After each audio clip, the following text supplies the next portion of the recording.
Oh no, ZvZ. Please don't give me US West or Singapore.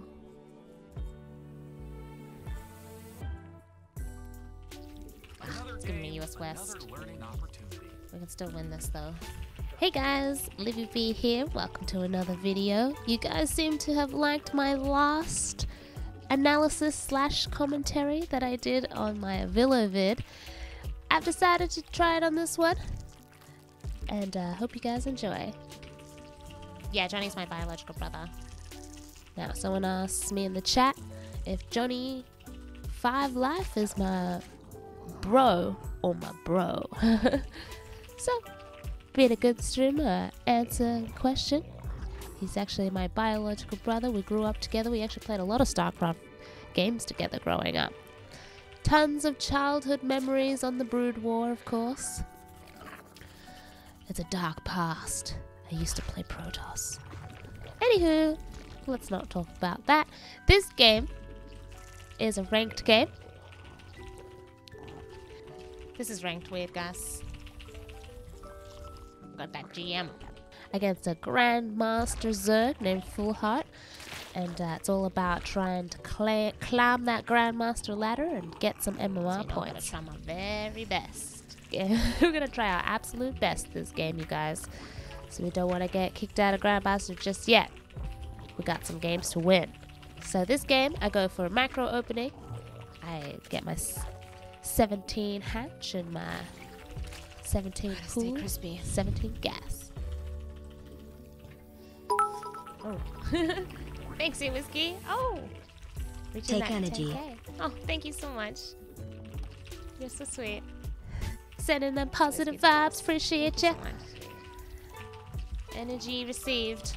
Now we're going to send our first Overlord to see if he's going to be macroing against us. We got our Overlord scouting the creep at the edge of their natural, which does tell us immediately that he's going to go for a macro build. So that hatch first opening. Very key, so we know we don't have to make too many Zerglings, or just wait for my other things to spawn. Heavily rely on early game micro, because as you saw in the beginning of this game, it is US West and the ping is not in our favor.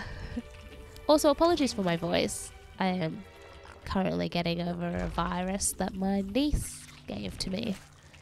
She's just sharing's caring in her philosophy, I suppose. We do get to scout the natural, and he is going to go for a roach build. Evolution chamber. This looks like a roach build.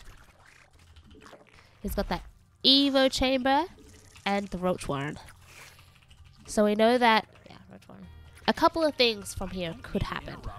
He could transition to a very heavy 2 base timing, and scouting the timing of the 3rd base is very vital. Because if he doesn't take it at an early enough timing, we could be expecting a ton of roaches, or even Nidus play at hand. We'll have to throw down some defensive spine crawlers and make a ton of lings, maybe even additional queens to try and hold this, and make sure we don't overdrone. So we are on the hunt for... I also kind of just have to make sure that it's not going to be Nidus. Upgrade complete. Overlords or scouting Zerglings, or any map awareness from Fullheart that could potentially open up an opportunity for Nidus play for him. So you do need that map vision to throw a Nidus down, and if we can deny those Overlords nice and early, or even the Zerglings that he throws out in the map, then we deny the potential of the Nidus worm. So at this point in the game, I'm a little concerned at how long it's taking him to take a 3rd base. With this fear, I throw down some defensive spine crawlers, I take some additional gases, and I'm really gearing up to go to that Muta versus Roach play style.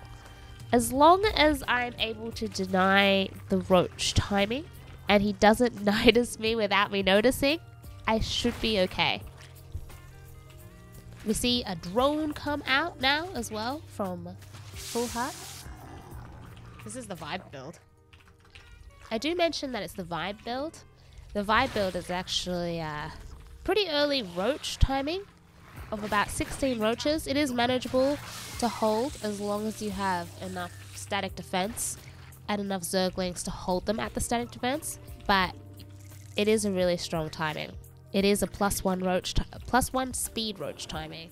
And as he's trying to take his third, I want to try and apply as much pressure with my Zerglings that are on this side of the map, just to kind of pester him and delay him as long as possible. The longer I can delay him, the weaker his push will be, because I'll have the Mutalisks out and I will be able to produce more Zerglings. So as he's distracted with his roaches trying to push across the map, I swoop into the third base and do some damage on the hatchery. He's forced to either turn around or split his army up. And he actually decides to turn completely around, which buys me enough time to get Mutalisks. I have 7 Mutalisks in production now. By the time he pushes across the map and commits to his timing, I will be doing damage to those roaches, making them weaker and weaker for the spine crawlers and the Zerglings to finish them off. He does end up deciding just to turn around, maybe go into a little bit more of a late game macro game, get Hydralisks, maybe even to that super light game where you get lurkers and infestors and maybe even vipers. But I come in here and I try and finish off this third base, setting my Mutalisk to his natural, see if I can do any economic damage or pick off anything worthwhile to pick off. Maybe some tech structures, maybe some queens, maybe some building spores. Do a little bit of a dance-a-roadie with the little broodlings that pop out from that dead hatchery. I do come to the conclusion that he is going to do more of a Nidus build. And upon this realization, my main priority at this point in the game is to clear as much map awareness that he has on my side of the map as quick as possible. Because as you guys know, with the latest patch, the Nidus is very strong. It basically unloads units from the Nidus instantly, or at least that's what it feels like. So my mindset behind this game at this point in time is to try and apply as much pressure to fullheart as possible to delay his Nidus timing. If I'm being aggressive and picking off things around his base, he will be forced to unload some, if not all, of his Hydralisks at home to try and snipe some of my Mutalisks off. In doing this, it slows down his Nidus push. Now, I'm going to be picking off just some creep tumors, being just real annoying on his side of the map. He actually unloads his entire army, kills one of his own evolution chambers, and even though I don't have Banelink speed yet, I do find this is a good opportunity for me to weaken his Hydralisk count, because he gets to that crucial critical mass of Hydralisks that it becomes very scary for the Mutalisk player, which is me, and I want to win this game.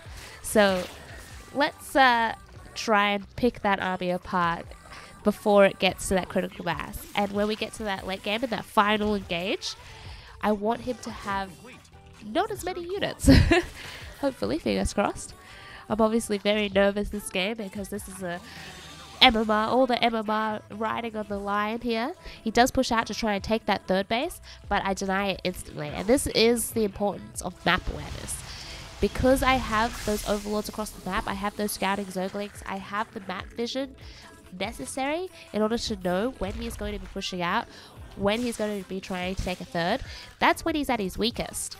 He doesn't have static defense at a newly built third base, so we're going to deny it as far as long as possible. Just be like super annoying Mutalisk player. I split my Banelings, I split my Zerglings, and now it's time to engage. My Baneling speed is finished up. I'm rolling in there with all the Banelings that I possibly have. All these roaches, I notice, are in the Nidus womb, so they're not going to be here to soak up the Baneling damage. All of the Banelings, all of the drones in the main base connect with those Banelings and just get annihilated. And the static defense in my natural came in handy, securing me this victory. I'm only a little bit happy, you know, just a bit. Nothing dramatic. Thanks for listening, guys. Thanks for watching, and I hope you liked my commentary. Buddy. Please subscribe. I'll see you guys next time. Heart beating at 180 beats per minute. I was insane.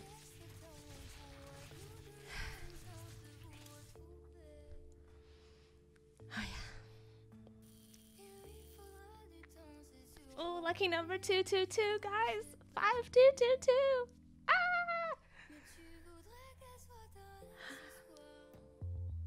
Did you? Maybe I should have gotten the heart rate monitor during the break. Gee, ZvZ, thank you so much for the energy. I really felt you guys' positive energy and focus coming my direction. I picked it up.